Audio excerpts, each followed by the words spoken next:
Welcome everyone to another webinar in our Contemplative Medicine Conversation series featuring faculty from our year-long Contemplative Medicine Fellowship.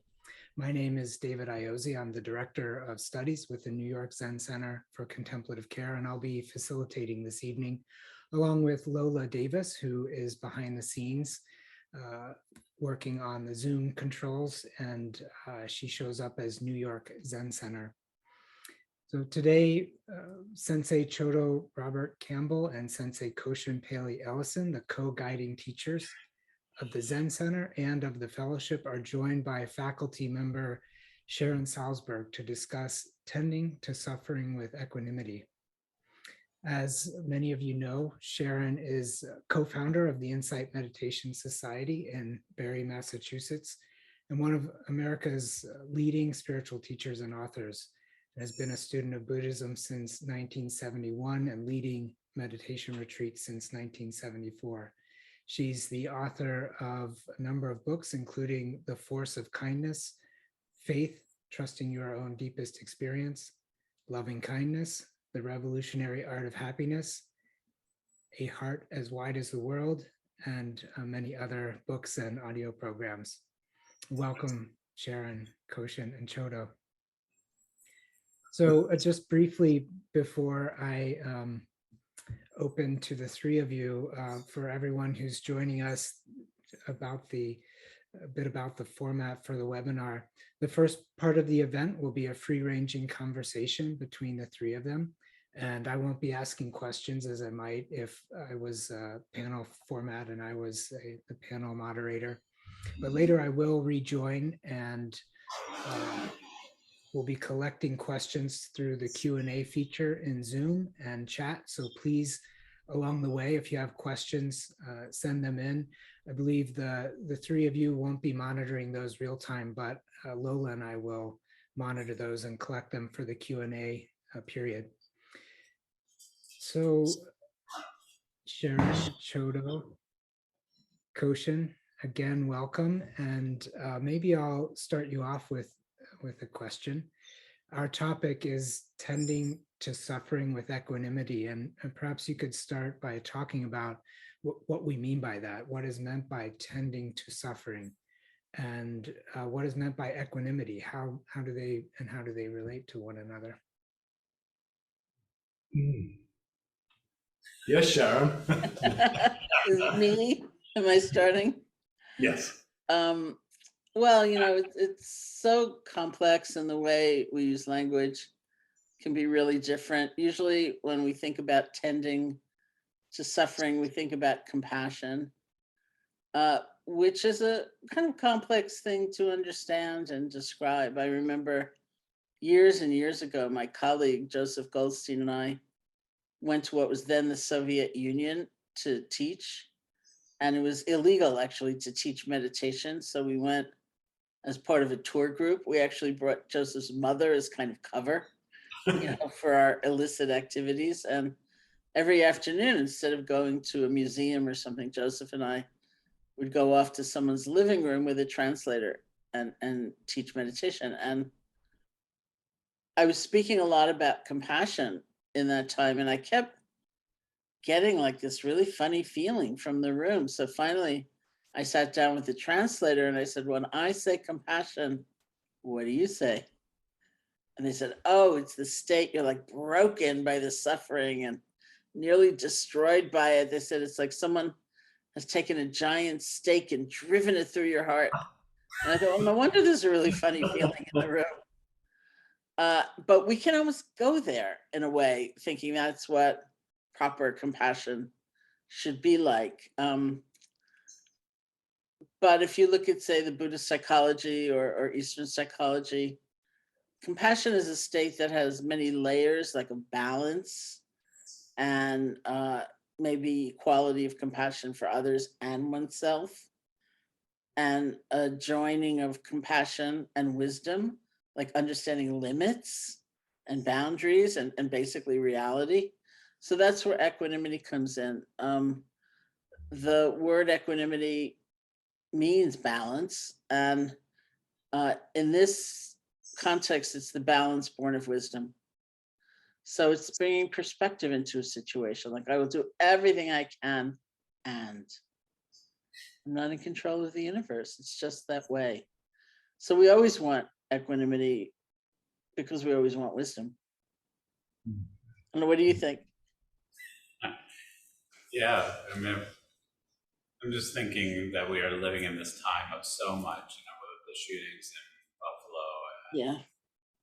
and the rise again of COVID, and numbers are increasing again, and thinking about our fellows in the fellowship and how they're really on the front line again, and feeling that responsibility and that dedication. And I think that's so much of, the way I understand it is really about the importance of that balance, and creating that through our meditation practice, and creating that fulcrum where we can actually pivot. And there's that equanimity provides that. It's almost like provides almost like the surfboard where you have to learn how to balance. And because the waves will come, and as right now in the world, the waves, we were just talking before this about Ukraine, and it's like there's one thing after the next. And so how do we maintain that equanimity of that kind of surfboard, and so that we can actually learn, and maybe to have one of those little tie things on our legs so that we know that we'll fall off, and we'll get knocked off by feeling overwhelmed, or feeling like, oh, I don't know what to do, or feeling hopeless, or whatever that is. And then we can say, okay, I can get back on, can take a breath, and begin again. And to me, it's really so powerful and meaningful and tender to see, that experience is to me, it's a moment of learning how to be tender in the face of suffering, knowing that it's not about doing, because many of us see these things and what can I do, but first, how do we kind of get on our board, get on our ground, and then begin to think about, what does this sky look like? I think that's really beautiful. And one of the things you said that really, really struck me was, I noticed in my own use of language and in listening to people, how often, say, people will say to me, how can I stay mindful all day long? Or how can I keep that level of peace, without erupting? Or how can I stop ever getting exhausted? And I always say, it's not going to be that way. You'll likely get overwhelmed, you'll get exhausted, but we learn how to come back. We learn how not to just drown, but as you say, kind of ride the wave a little more each time. And we have to give ourselves some kindness, I think, because we can get pretty overwrought. Like, I blew it, or I couldn't keep calm every single moment of the day. And sometimes what I do, kind of in reflection of your reflection about our times, is if somebody feels disturbed about how little balance they have, or they seem to be disturbed, I ask them to write out everything they've been through, like in the last month or the last year. And sometimes it's astonishing. It's really astonishing. And we need to give ourselves some credit for that. This morning, I asked Koshin this morning, so what's the opposite of equanimity? And I said, can you show me that? And Koshin was like, well, this is equanimity, and this is you. Most of the time. And when you bring yourself back here, that's equanimity.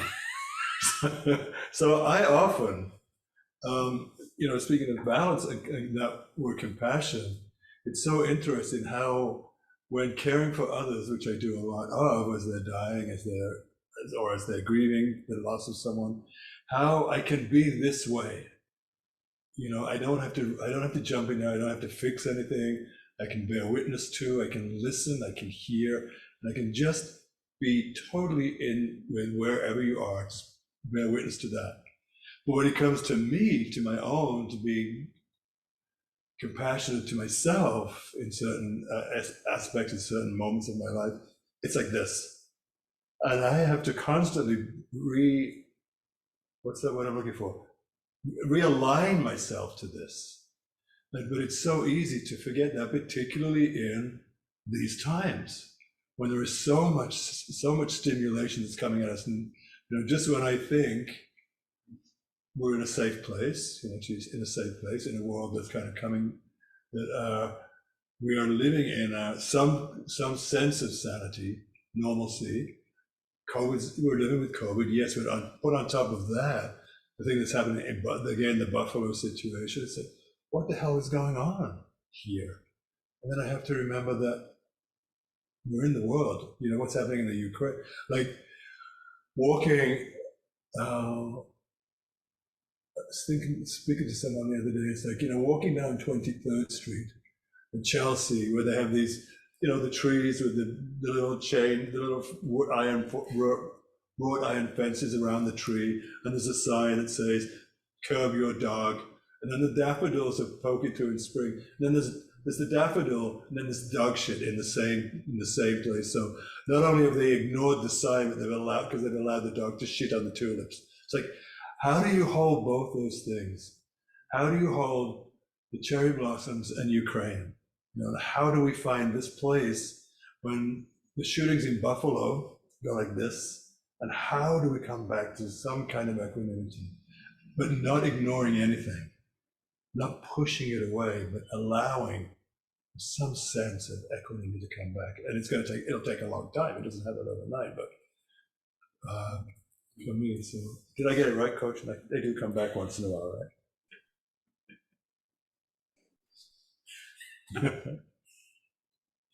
It's also so interesting to me that we've been doing some study of the Buddha's life, and sometimes we talk about that these things are of this time, but when we learn more, what I've been finding is the humblingness of that there was such strife then too. That there was wars, and his whole family was wiped out, at the end of his life, and how that these things are just part of the world. And so to me, the beauty or the medicine in a way of equanimity is to rebalance ourselves and go against the stream of that part of being human, which can really create that harm.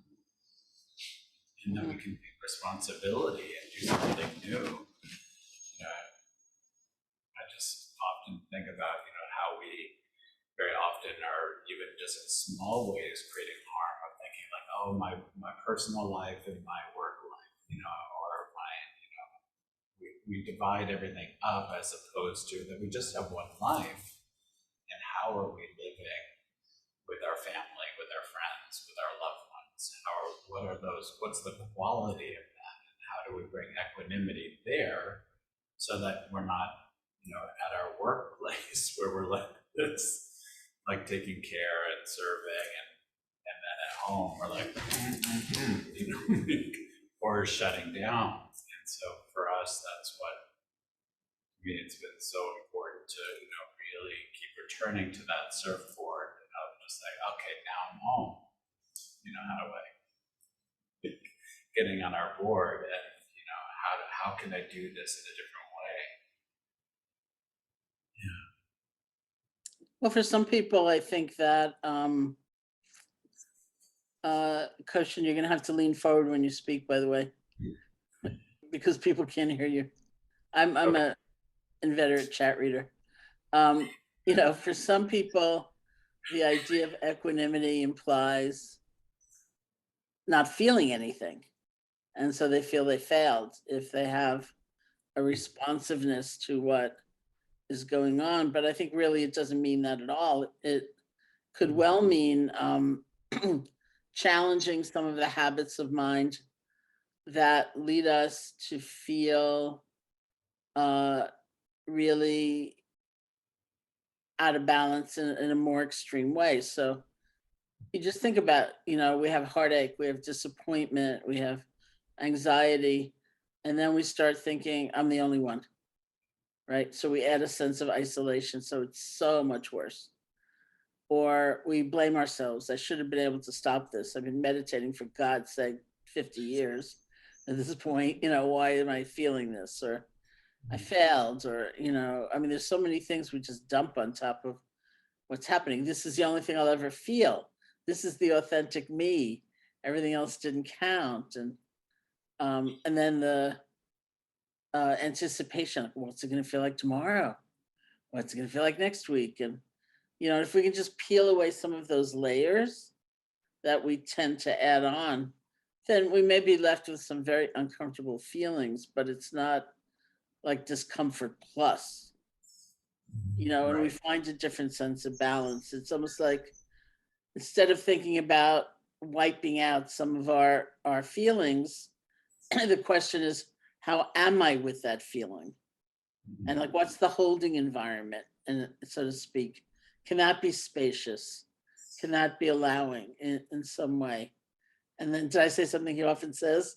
He's giving me that look that says, are you listening to Sharon? Because I don't know, Koshin, now you're getting other advice. Can you raise the mic up a little bit on your lapel? How is it now? Advice here. How is the sound now? We don't know. can you hear me okay? Better. It's better. You're better. Better. Better and clear. Wonderful. Okay. Well, this is nothing. I was just saying before we started officially, I just taught in the Ukraine the other day, strangely enough, and I'd watched the previous 6 speakers in this mindfulness series to have some sense of, what they'd heard and what might be helpful. And the translator, I was now used to after listening to him for 6 lectures, got on, and he only got as far as saying, 6 missiles hit near my house yesterday, so my internet is very unsteady. And then his internet went out, so I didn't have a translator for a while. So these things happen. I believe, is it full moon today? Should be. It's the Buddha's birthday. Happy birthday, Buddha. Yes. Yeah. So you gave me the look when Sharon was, what was the look for? Would you like to let people know what that look is about? I'm more curious how you received it. No, but I think what would be really wonderful is we shared like that, because this is something that you struggle with. And to me, it's one of your gifts is talking about that struggle. Which particular struggle are we talking about? Because They are married. Yeah, well, it can't be that bad after 20 years. There must be some equanimity somewhere. Totally. So, okay, so I just got over a major surgery, and for the first couple of weeks, it's a brutal recovery, and then so Really brutal.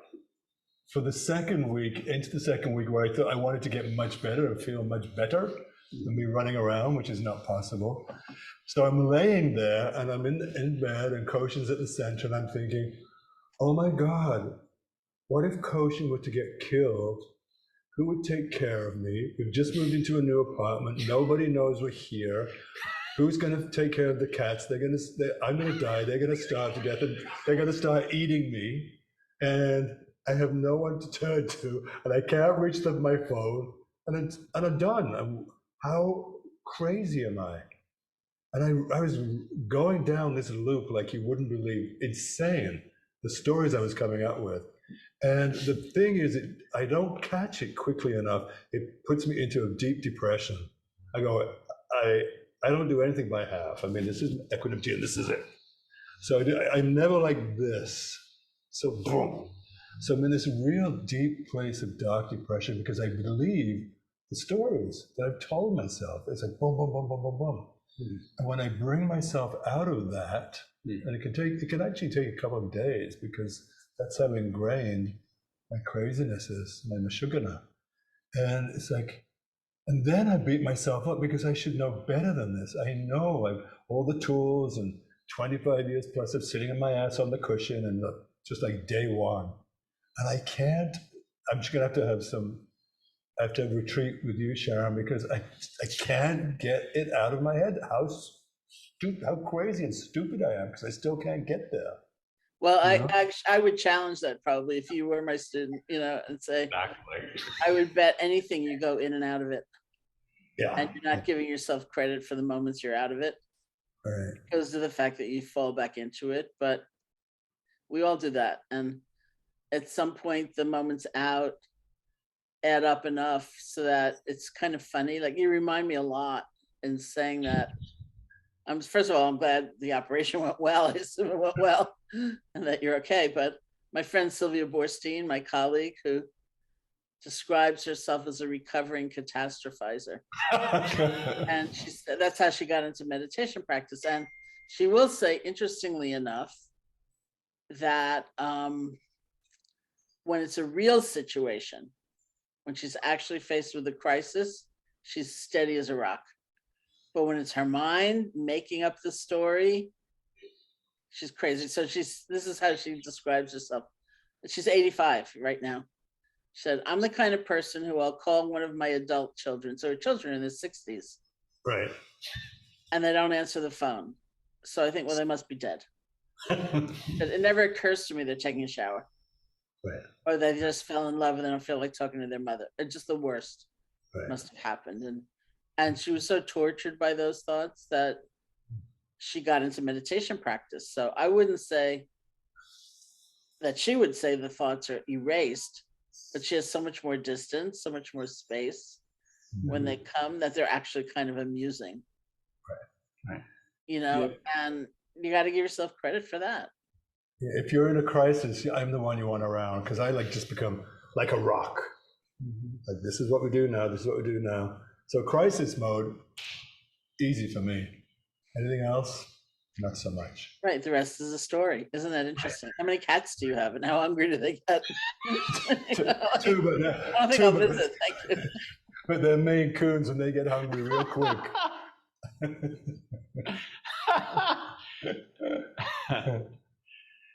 But, I think it's also that most of us are like, on some level, like you, Chodo, we all have that kind of, that critical voice that says that we're not doing it well enough. We're not, and we don't often have that generosity of spirit and a sense of gratitude to like what is going okay.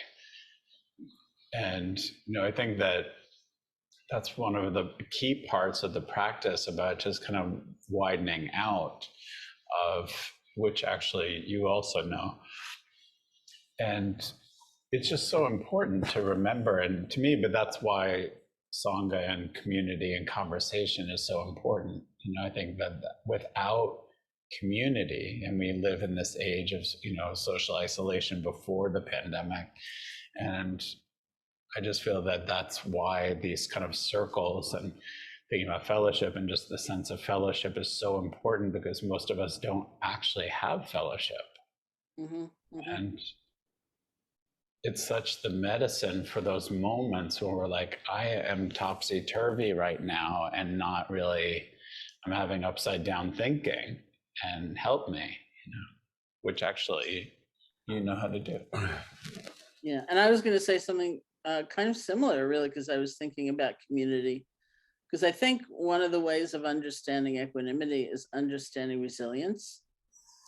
And sometimes we need a community to help remind us, because some of the things we have perhaps been taught that make us strong actually don't make us strong. They make us brittle. Vengefulness, like that's real strength. Never letting anybody get away with anything, or the things that we're taught will make us weak, like compassion, don't really make us weak. But we need to destigmatize the things we do feel, like caring and sensitivity and hurt and all of that, and have reminders sometimes from those around us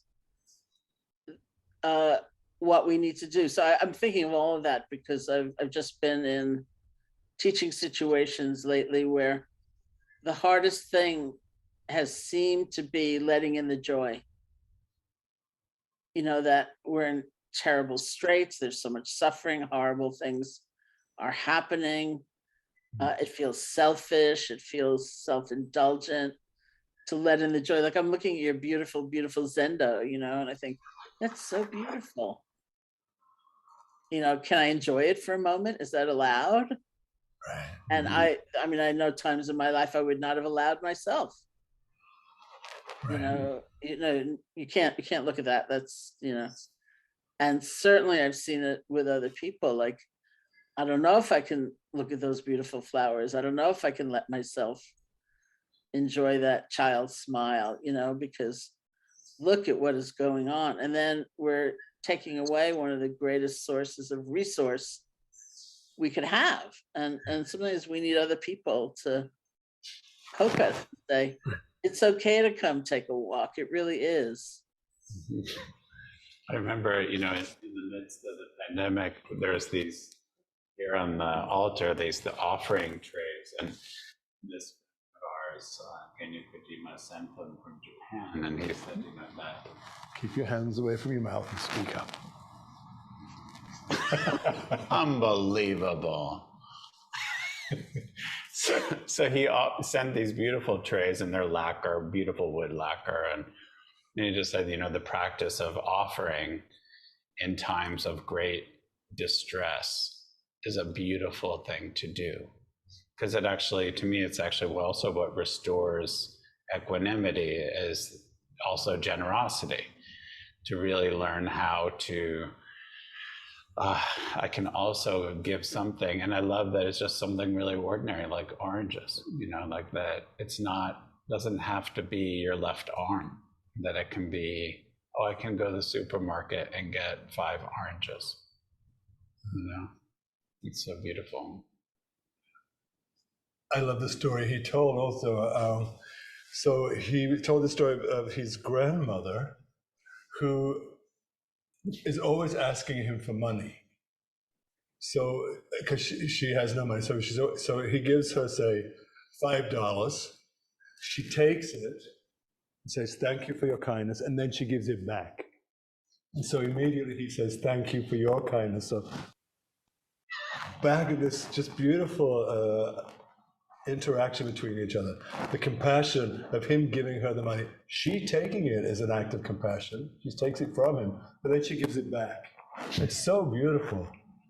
Yeah, it's a giving and receiving equally. Yeah. And I feel like that's such good medicine for rebalancing. Right? Yeah. And to also appreciate what you do have. Like what you were saying, Sharon, about just seeing the beauty around you. Noticing, you know, I just, in a like super extreme example, I just remember as a child, you know, that my great uncle who was in a concentration camp, and he was talking about just leaning down in the mud, and he would say there was like a little shoot of grass growing out of the mud, and he just found the incredible exquisiteness of that, and he's like, that little shoot saved me, because it restored his humanity, you know, in the midst of the horrors, you know, to be able to see the beauty. It's never one thing. I mean, to me, like that's equanimity, right? Yeah, that's also equanimity. And it's hard because it feels so wrong, like sometimes to allow yourself that beauty, like, how could I, you know, in the midst of all this, but that's why I keep coming back to, in my mind, exploring resilience. Like what helps me keep going? What can I count on? What helps me renew? When I have fallen flat on my face, you know, like what helps me get up? And it's tends to be things like, okay, understand the sorrow, don't blame yourself for it, and also take in the joy. Like have both sides. Like those cute hearts that you're wearing. Yes, I wore this for you all. My loving kindness emoji shirt. It's so cute. I have it in several colors, by the way. Amazing. Amazing. I was thinking, with this resilience, how do I keep coming back? And again, it may sound weird and odd, but the work that I do with people who are dying, I'm so grateful when I'm with someone who dies, because the teaching is right there. The resilience is, I'm going to die too. And it's like, that's what brings me back each morning to say, you know what? I'm going to die. And then when I'm with someone who is actually dying, that's the teaching right there. And the fact that I leave that apartment, that hospital room, that hospice, and walk out into the air saying, wow, today it's not me. And it's, people will say, well, how can you justify that it's not me today? Well, it's not me. And I have to be very, very, I have to understand that very deeply, that it's not me. And it's not about me. It's not me. It's just about, wow, look at what just happened. And I am still here to be with someone else in their dying. That's the resilience, is allowing for the possibility that today it could be me, tomorrow it could be me. But right now it's not. And I've done a beautiful job of being with someone for whom it was. So that, yeah. I mean, I find that the idea of being with someone who's dying turns right on its head our normal ideas of success and failure. Yes. Right. I was just talking to this group yesterday, and I recalled a time I was teaching for foundation, and they seated me in a room so that in huge letters on the wall that I was facing, it said, if you can't measure it, it didn't happen.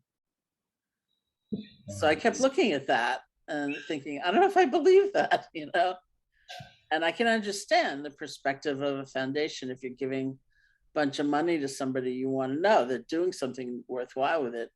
But at the same time, what if you educate a child and you don't see results for 20 years? Right. Did nothing happen? Or what about, we know the mystery of action and generosity and caring, where you don't get an immediate result, but it ripples out and it ripples out and it ripples out. And somewhere down the road, if you're lucky, you see the fruit of that action. So I said to the group, I don't know if I believe that, as utilitarian as it might be, but that's how we live, If they're going to die, I failed. And here we are. Can't do anything about that.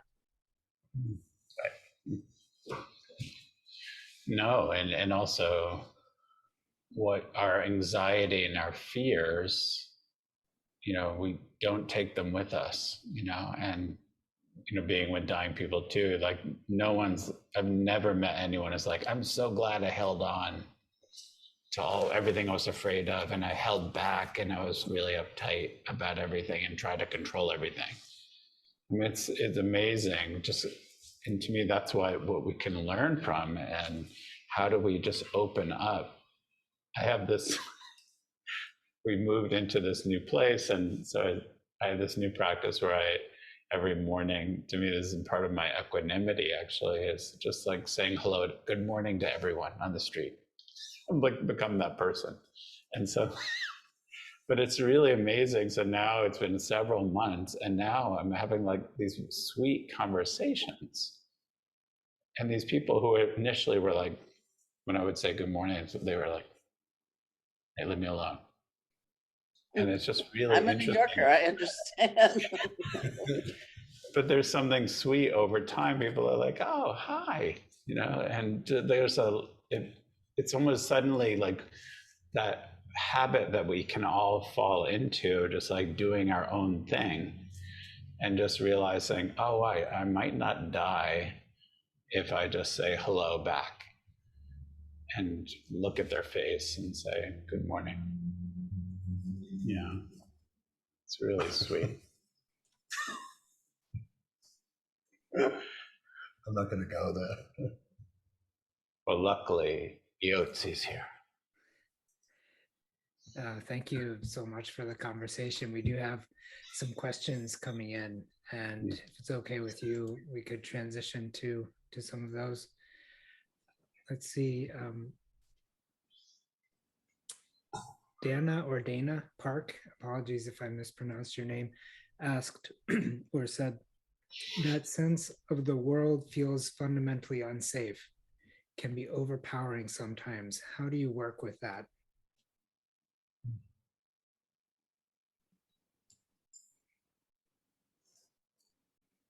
I think after that story, it's clear you should answer that. If you think your cats are going to eat you.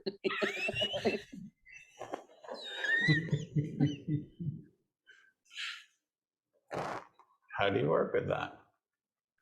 When everything seems overpowering. Yeah.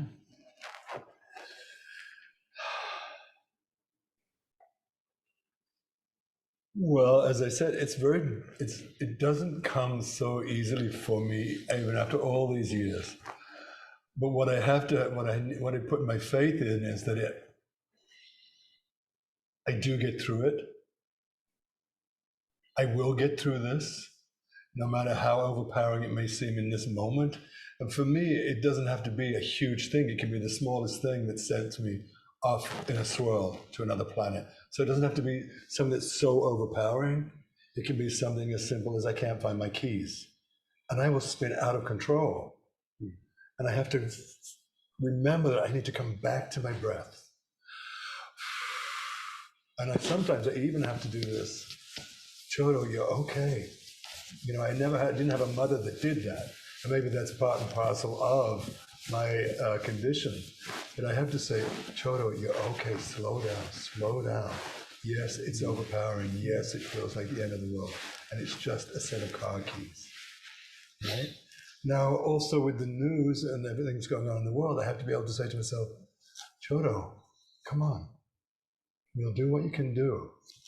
You know, you'll march, you'll petition, you'll do whatever you can do. But right now, the only thing you need to do right now is slow down and get what's really happening right now. Yeah, it's not. I don't know how to say this as sensitively as I would like. It's not happening to me right now. It's happening on the other side of the world. Yes, I can have my reaction to it, but how do I balance the reaction? What's the balance there? What's needed? What's the yeah. And isn't that then how you actually connect to? And that exactly. Then there's not there. Once that is clarified, once I've gotten to my own center, I can say, oh, now I can connect to it. Now I can see what needs to be done. Right? Yeah. Thank you, Chodo. And in a way related, and this question comes from Talia, and I think is, of course, relevant for Talia, but also perhaps the clinicians in the room who are amidst suffering all the time. When my son was suffering in a psychiatric hospital in 4-point restraints, I could not visit him. I did not feel entitled to smile and laugh. How could I be joyful when he was suffering? Well, I think that's, I don't know who's got that siren sound, but I think that's such a natural thing to be feeling. And for me, it comes down to trying to understand what's realistic for me. And what's realistic I have seen is that I feel enveloped in someone else's suffering, especially someone you love like that. And I feel overcome, I feel helpless. And that's actually when I turn away more significantly than when I have the wherewithal to be present. And so I have looked long and hard in kind of similar situations to what helps me be present. And, it may not be something that is applauded by society, that's celebrated by society, like get out in nature while your son is suffering so terribly, or whatever it is for you personally. but we have to do it. I was also talking to this group yesterday, and we brought up what is really become a cliche, and since I haven't been on a plane in over 2 years, somewhat irrelevant, but you know how so many people were saying for a while, they were calling up the safety announcements by the flight attendant, who may say, if the oxygen masks descend, put your own on first before you try to help anybody else. And I was talking some years ago, to a friend of mine, and I said, I don't know if I can say that anymore. It's like everyone who gives a lecture about anything uses it, and it's such a cliche, and anyone who writes about it. So my friend said, oh, I was just on an airplane and they made that announcement. And the woman in this seat next to me said, I could never do that. I could never put my own oxygen mask on first. So I said, maybe I can use it.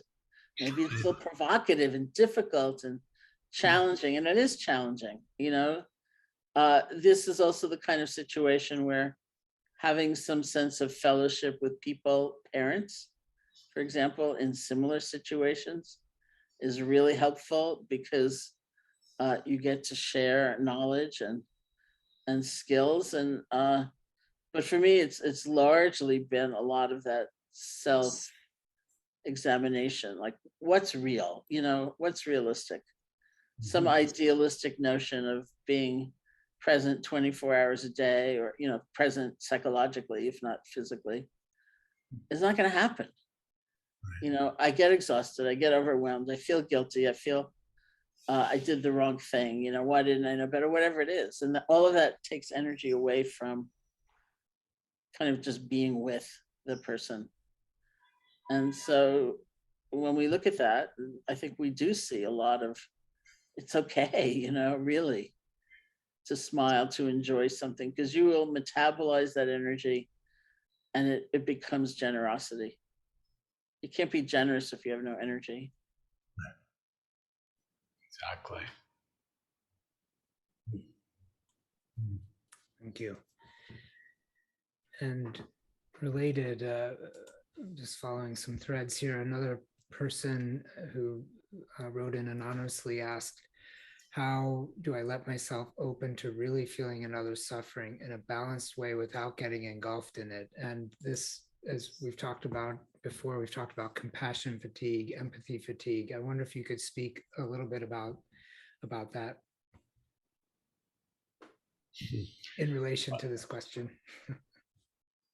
Well, for me, empathy is that neutral capacity just to feel another person. Like you're walking down the street and you just feel the other person, their sadness or their anger or their aloofness or whatever that is.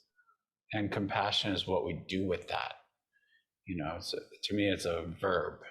And it's so very often, you know, we're in a culture where everything is kind of selfing. And so like we have self-care and self-compassion, self-this. But for me, it's a really beautiful way of really just thinking about compassion itself. And compassion includes you, because it means to tremble with or to suffer with. And if we're not, and also if we're not caring for ourselves, then that's actually the care that we're offering the other person. So that to me, it's like that mutuality. So if we're in a room and we're just feeling completely flooded and shut down and overwhelmed, we're not really being helpful. And so really one thing is, like for me, I know, to learn how to just really be with my breath in the moment. And to me, that's why ongoing training is so helpful, and ongoing practice. It's a real thing. It's really there. And so that when you're in those moments of incredible duress, you can return to that and just be like, whew. Like I try not to speak unless my belly is soft, you know, and if my belly's getting hard, I can sit there with you in your suffering and in your distress and really just be soft and offer that. But if I'm just, you know, taking on whatever you have and feeling overwhelmed by it, I'm not going to be able to be actually caring for you. And so to me, it's like, again, it's kind of going with that surfboard. It's just like, how do you find balance and love that is multi-directional? Mm-hmm. I think the multi-directional thing is key, and it's hard. I'm seeing also questions in the chat about receiving and the difficulty of receiving, and here too, I think some kind of self-understanding is good. Like there are plenty of times when we only think about ourselves and we don't think about someone else, and the balance would be like, look around. Things can be really hard. And I remember the very beginning of the pandemic, before anything shut down in March 2020, I was teaching somewhere, and it was the kind of situation where you sat in the audience before the speaker was introduced, then you got up on the stage. So I was sitting in the audience, and the woman next to me was like madly anxious, as many of us were, like we didn't know what was going on. It was really scary. And can I touch that, and whatever. And so I said, well, there are these kind of breathing techniques that you can use, like diaphragmatic breathing, belly breathing, that'll really help ground your energy. So she wasn't interested in that. So I said, well, there are these loving kindness techniques of meditation, which will help you feel, she wasn't interested in that either. So then I just looked at her and I said, is there anyone you can help? And she lit up. She became radiant. And she said, oh, I have this elderly neighbor, and maybe I could slip a note under their door and see if I can do their grocery shopping for them. And I thought, look at that, But sometimes that's not the dynamic. Sometimes we're awfully used to taking care of others and not at all used to receiving. So it's a different kind of practice. So like we have to maybe breathe, and let it in, or allow ourselves to be kind to ourselves, or somebody is thanking us, and let it in. And there's so many ways in which we find, we can be out of balance in different directions, different times. And that's actually the model of the fellowship, is really about that. How do you see it as one life, where you're giving and receiving as one, and how you are intrapersonally, and how are you interpersonally, and how are you clinically? It's like, it's one. We only have this one precious life, and what are we doing with that? I love that, because so many of us are so used to what I can do. Yeah.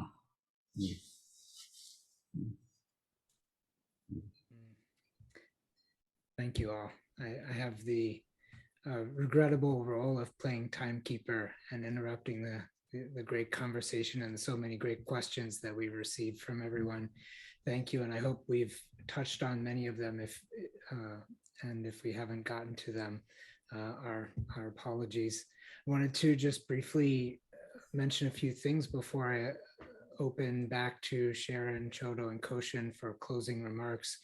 I know that many of you are here because you're interested in the fellowship, as Koshin just mentioned, and I wanted to share a little bit about that, as well as information about the application. So the fellowship, the Contemplative Medicine Fellowship, is a 12-month training for physicians, nurse practitioners, and physician assistants. And the core training, as you may have guessed from our conversation this evening, of contemplative medicine is based on the practices of wisdom, ethics, and contentment as prescribed by the historical Buddha 2,600 years ago. And as we touched on today, it's designed to immerse participants in engaged experiential learning while supporting your existing clinical responsibilities. So the clinical site is the fellow's own place of practice, where you learn to integrate and apply the discipline of contemplative medicine, where you practice living, as Koshin was saying, a contemplative life, an integrated life for meeting the real and significant challenges of caring for our suffering world, and for yourself and for your loved ones. So applications are now being accepted through June 15th for the cohort, which begins July 30th. And our Zoom facilitator will put some information in the chat for you about that. If you're still undecided about the fellowship, we have an information session on June 6th, which is an opportunity to speak with Koshin, Chodo, and some of our current fellows about the fellowship and to explore with others who are also interested. And we'll chat that for you as well. And then if you're not a physician, nurse practitioner, or physician assistant, and you're a clinician of another profession or someone who is simply interested in exploring your relationship to yourself and others through caring and through spiritual practice, we have our Foundations in Contemplative Care program, which is open to all. Finally, this recording will be emailed to you in the coming days. And for those who may be watching this on recording, you can get all the information that we chatted here today on our website, zencare.org. Quite a mouthful. Again, apologies for interrupting the wonderful conversation to get those announcements in. But Sharon, Chodo, Koshin, thank you for being here. And I want to turn the rest of our time to you for closing remarks and sending us off.